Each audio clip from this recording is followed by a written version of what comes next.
नमस्कार, तुमच्या सगळ्यांचं पुन्हा एकदा स्वागत आहे माझ्या YouTube चॅनलवर।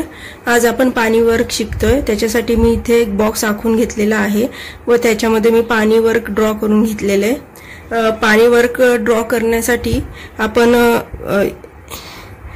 एम आणि डब्ल्यू अशा शेप मध्ये पाणी वर्क ड्रॉ करतो। कायम कुठेही करायचं राहिलं तर अशा शेप मध्ये आपण ड्रॉ करतो।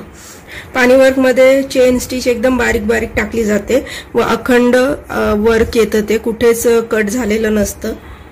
मी इथे सिल्कचा थ्रेड घेतलाय व मी आता ह्या डिझाइन वर लहान लहान चेन स्टिच टाकणार आहे। माझ्या चॅनलला लाईक, शेअर आणि सबस्क्राइब करायला विसरू नका।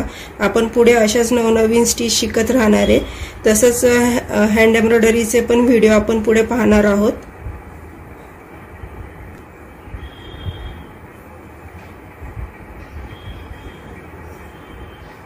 मी इथे 3 पदरी धागा घेतलेला आहे, त्याच्यामुळे स्टिच ही उठावदार दिसते।